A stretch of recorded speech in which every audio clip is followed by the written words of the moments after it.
We're going to be dealing with an important subject, the Army Fee Assistance Program that is in disarray. This is a case of outrage and mismanagement. We will explore how a well-intentioned program created by Congress has been mishandled by the very government managers entrusted to administer and care for it. The Army Fee Assistance Program, or AFA, compensates eligible Army families who pay for third-party child care off-base when none is available on base. In October of 2014, the Army transferred the responsibility for administering the program from a private entity, CCAoA, to the General Services Administration, the GSA. Quality of service immediately began to suffer. A substantial backlog developed. Applications and recertifications were not being processed. And ultimately, payments were not being provided, so Army families, nearly 10,000 of them, struggled to pay their child care providers. Desperate for help after payment stopped without warning, Army families struggled to break through to customer service to get answers. Due to insufficient staffing, software, and planning, their calls and emails for help literally went unanswered. In fact, we're going to hear about how they were destroyed. In addition, GSA deleted 4,000 estimated voice messages and an unnumbered number of emails. In transitioning the programs to GSA, the Army made promises it couldn't keep, and families were left holding a bill for child care they couldn't pay. Upon announcing the transition in January 14, the Army told families, quote, "Our goal is to assure a seamless transition for our Army families and child care providers." It went on as the Army assured families, quote, "There will be no disruptions in payments," end quote, and that, quote, "The child care fee assistance program will continue to be issued monthly," end quote. That was not true. It's not true today, and a lot of families have unnecessarily had to finance this and suffer through the consequences of it. Some of them have been devastating to families who simply cannot afford to keep up with the payments. They were told by their employer, they were told by the U.S. government, they were told by the United States Army that this would be taken care of. They entrusted them, they worked for them, and they let them down. The transition was riddled with problems and in turn hurt Army families. This is a quote from one parent participating in the program from the state of New York. The parent said, quote, "The GSA Army Child Care Office is 2 months behind on payments to my child care provider. This means I have to pay out of pocket for what they aren't covering, or I have to remove my child from the facility. The child care provider must still be paid, whether it is for me or the GSA. I have sent numerous emails and placed many phone calls, and there still is no solution. I continue to be told I will get a call back. I know of at least 5 other families also affected by this incompetence. The program should not be offered to soldiers and then continue to be inconsistent with payments. Many of us can't afford to keep our children in child care without this assistance, and it has placed a hardship on many of us. I'm also pregnant with another child and have placed inquiries with questions, and no one has answered me at all. This is unacceptable and very frustrating to those trying to keep up with the payments," end quote. We find this to be consistent with what we believe are thousands of people going through similar challenges. According to the Inspector General, the backlog of an unprocessed family actions and unanswered phone calls and emails is almost 26,000. We're not talking about 10 here or 20 there, 26,000.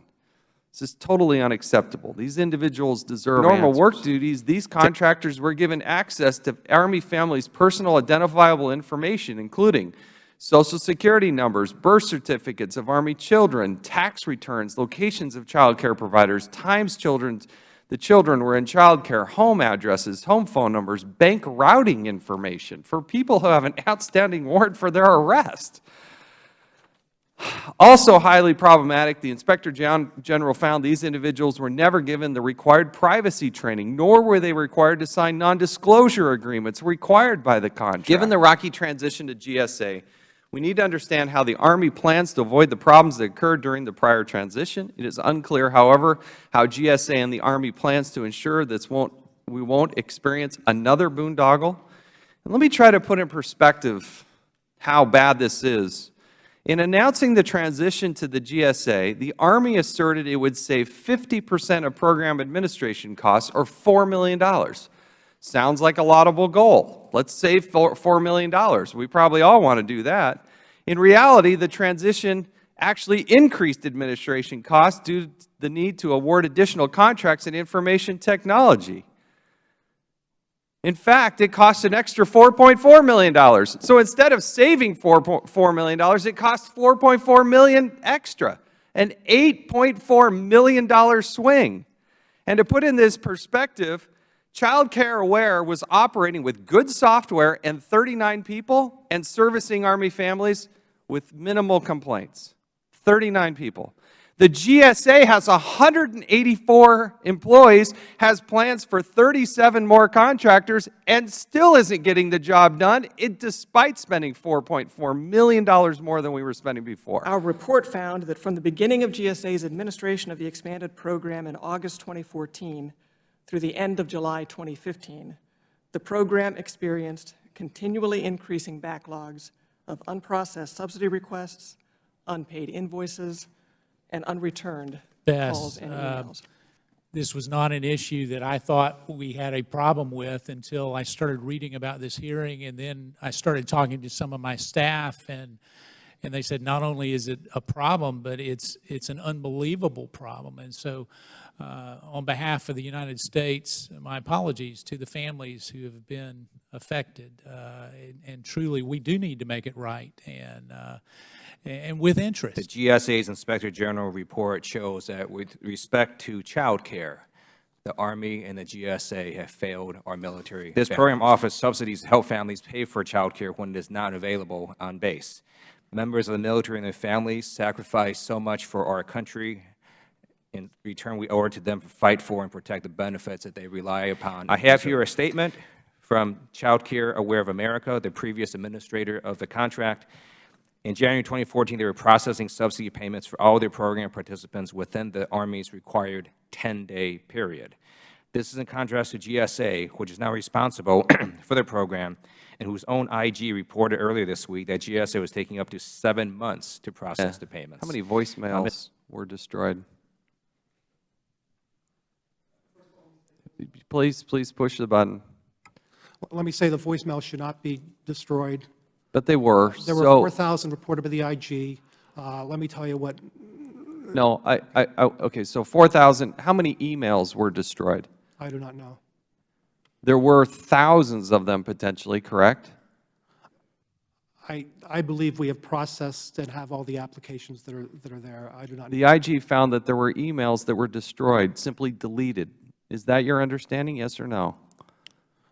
I do not believe that any. Ms. Ochoa, did they destroy emails? Use your microphone, move it close, push the button. Yes, the IG found that emails and voicemails were deleted. How many emails were destroyed? We do not have that number, and I don't know if GSA has the number. Mr. Bedork, do you believe her? Were emails destroyed? I do not know if emails were destroyed. They should not have been destroyed if they were. They certainly should not have been destroyed until we had processed the application. We tend to believe the Inspector General more than we believe you at this point. Our warriors ask for very little. They certainly don't serve for pay. I never did. And I would think, you know, I mean, we ask for our families to be cared for certain medical expenses to be paid for, and for honors at burial. And that's really all we ask for.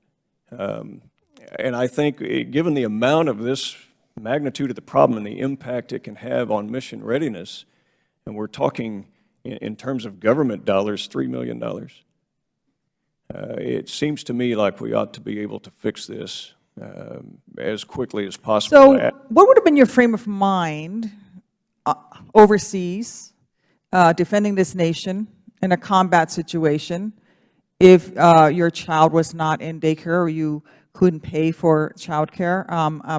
I know you're not testifying, but I'm going to ask your spouse to perhaps speak to how would you feel as a mom knowing that your husband was in combat and worried about whether or not your daughter was able to be in daycare or whether or not you had money to pay for daycare? Would you want him to have those worries on his mind as he's trying to go out and engage and bring destruction to the enemy? No, Mrs. Congresswoman. Yeah. This is not just a child care issue. This is a military readiness issue.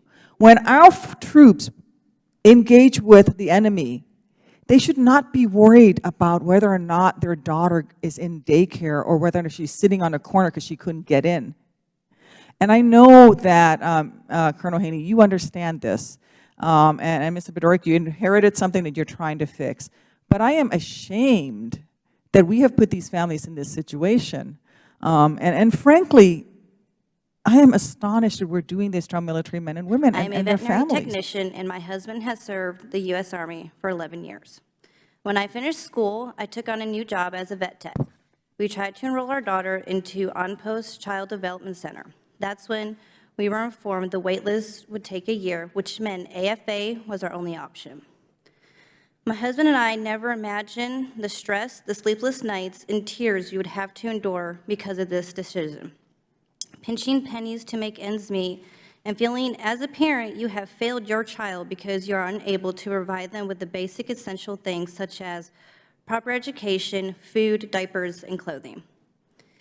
Have you ever had to make the decision whether you should fill your gas tank up or buy bread for your family? These were the types of decisions GSA forced my husband and I to make. We went as far as canceling our cable subscription and switching cell phone provider just to have a couple more dollars in our bank account.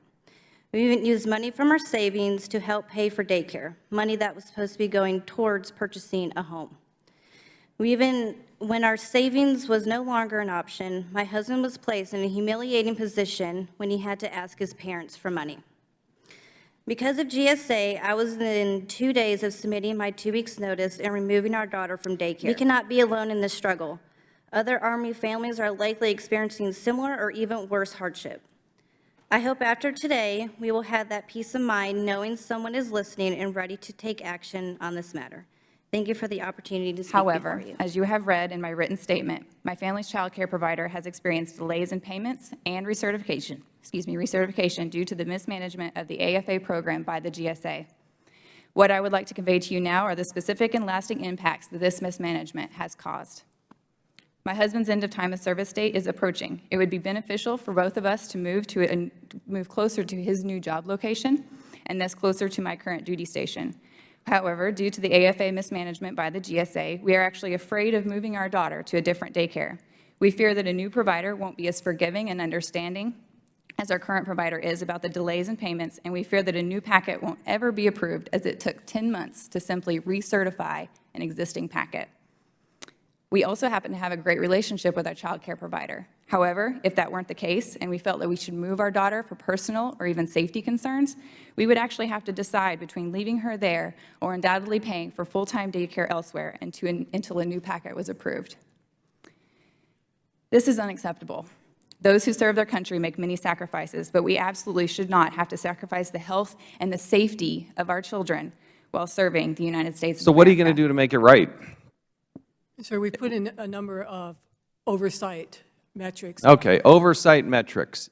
I'm talking to Captain Dykes and Ms. Hensley here. What are you going to do to make their life right? What we have done so far, sir, is several critical things. We have identified some things we can do quickly to speed up the application process for families in Okay, they already had an application, and you failed to have it processed. I'm talking about the thousands of Army families, men and women, who've got young children. These two women have two-year-olds. What are you going to do to make their life right? Sir, we're working to speed up the process. We are also working to That ain't good enough. move the entire program back where it belongs. Which is where? To a contractor who has experience and knows how to do Before it. that, is that going to be a competitive bid or a sole source contract? Sir, initially for this bridge, we're going to do a sole source. Sounds like you've We already made consider the this an decision. Do you know who it emergency is? situation. Do you know who it is? Yes, sir. Who is it going to be? Child care aware. So you're going to go So back you to said child Yes, care? you're sir. going back to child care aware. Yes, sir. Okay, when will that be made public, and when will Captain Dykes and the Hensley families and others be aware that relief is on the way? Sir, we're in conversation right now. They are beginning to pull staff in so that they will be in a position to take over the contract. In conversation with who? Yes, sir. With who? With child care aware. Okay. We deserve better. The soldiers deserve better. and we're here to help fix that.